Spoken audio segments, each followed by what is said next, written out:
fathers of cinema, Edison in the United States and the Lumiere brothers in France, were very pessimistic about the future of cinema.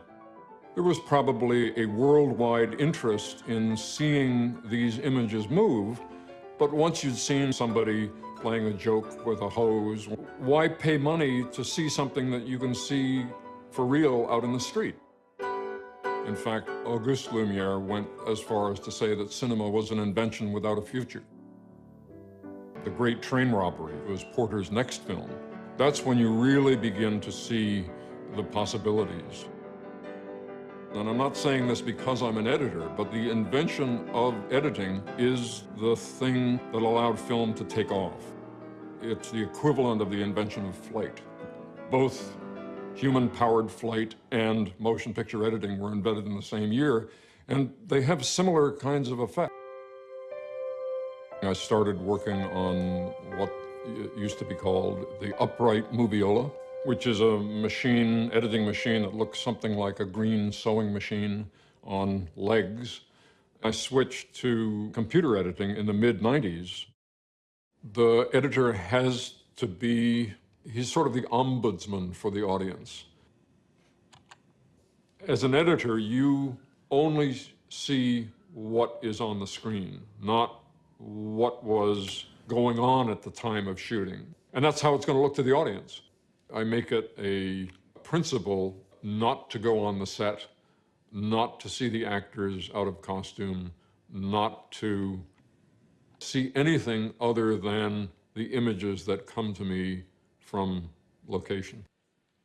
This is the first thing in that I'm standing up, which allows me a considerable amount of freedom of movement, and it also means that I'm sprung, I guess is the only word for it. And frequently when I'm looking at the cut, I will stand here with my hand on the controls, almost like a gunslinger, and trying to hit the point of the cut with my knees bent.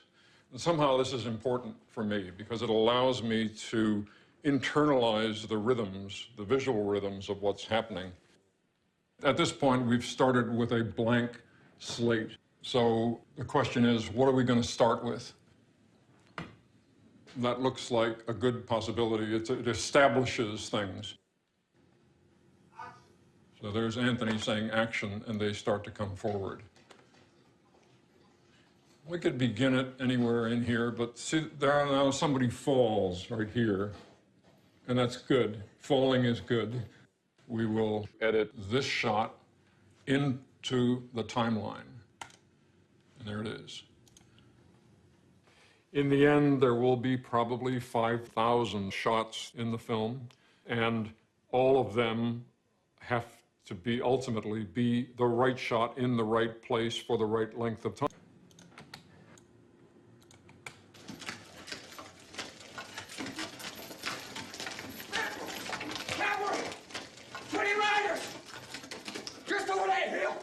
There's a mismatch here, and I'm going to have to determine whether this is a problem or not, because Brown is looking toward camera, but when we cut, he's looking up off to the left.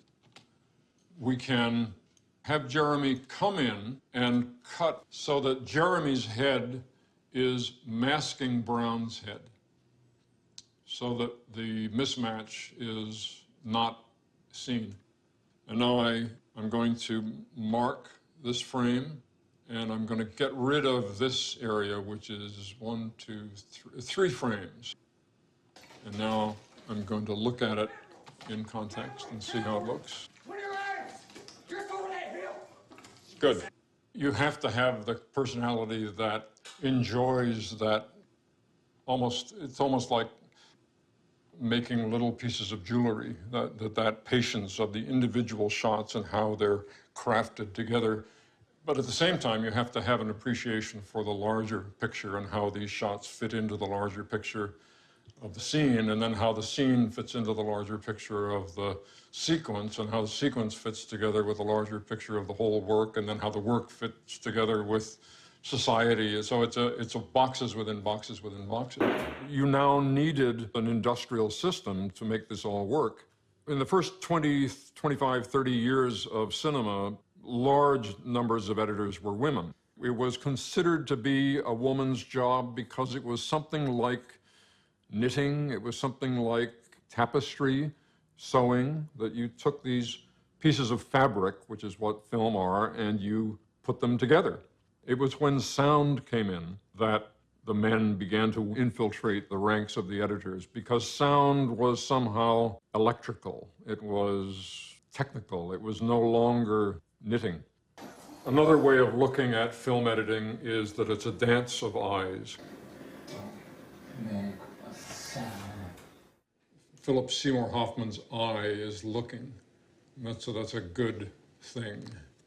Now let's cut to a close-up of Hoffman looking, and the close-up of Hoffman is here. We've never seen this angle before, so the brain has to figure out what it's looking at and maybe why it's looking at it. And to the degree that you hold shots a certain length, you allow a certain train of thoughts to happen. When you cut a shot off, you've also cut off the thinking about that shot. Now, we want to cut to what he sees, because that's how we're going to understand what he's thinking about. Now, there you see him thinking, and then his eye goes down. So we run that at speed. Flinch, point of view, thinking, other co-conspirator. Let's do it now. What? Let's go. Oh, something's up. Let's go. Don't do it. And we go. There's something about film, because of its sensory completeness, the fact that it is sound and image in this powerful fusion, that gets at something very deep within us. One of the things you have to develop as an editor is a very strong intuition about where is their attention. And under most ordinary circumstances, you're carrying that attention around without doing violence to it. It's like a cup that you're full of liquid that you're carrying. I don't want to spill anything. And as a result, people feel the invisibility of what you're doing.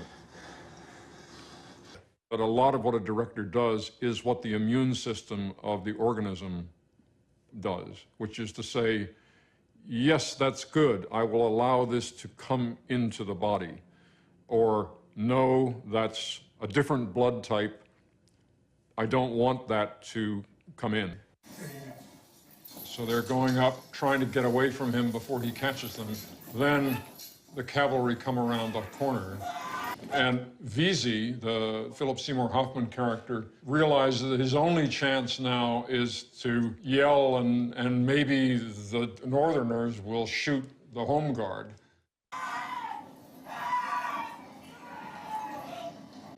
And Brown shoots him in the back, shoots one of the other guys, and they all roll down the hill. Then Brown gets shot. And the last image is of Inman, our hero, in this pile of bodies. We don't know whether he's dead or what. The opening scene of Apocalypse is a good example of what you can achieve editorially that is not based on the original script. There were some collisions of images that occurred to Francis as he was shooting the film that were at variance with how he had planned to begin the film originally. The trees being napalmed was originally shot for the surfing scene, which comes much later in the film. There was a shot of jungle bursting into slow motion flames with helicopters flying at odd angles in slow motion through the frame. And when Francis saw that shot in dailies, which was, I think, simply done to record this explosion. It wasn't intended to use it in the finished film. But he looked at it and said, that's the film right there. This jungle, flames, helicopters. Willard punches the mirror, blood comes out of his hand. All of this is really happening. That's real blood. That's Marty Sheen. None of that was intended to happen. That was just Francis saying, Marty, let's shoot an improvisation with you trapped in your room and what is going to happen. Going through the dailies of the film, I collected a number of images of the Cambodian heads, burning images from the end, and worked them in through a series of multi-level dissolves with the burning napalm and the helicopters flying through, and then images of Willard's room and Willard asleep, and he's trapped in this nightmare. You have been hearing helicopter sounds, and now you see this ceiling fan, and what you're hearing is the whap, whap, whap, whap, whap sound of a helicopter. Is that coming from his dream? Is it a reality? Is somehow that sound coming from the fan? I remember when I was assembling those images, almost jumping away from the editing machine when I put that sound with that image, because it seemed to me that that fan was making that sound, even though I knew it was impossible. And if it was convincing me who was doing it, it surely would convince others. Now they begin to coalesce, and they turn into a real helicopter coming from a fan. No. And then you hear a real helicopter fly over the room.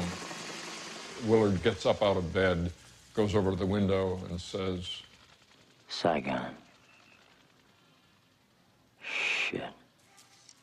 All of that, the narration and the helicopter flying over and the napalm jungle, is concocted into something that is a powerful beginning to a film, not only powerful in and of itself, but powerful in the way that it sets the stage for the journey that this particular film is going to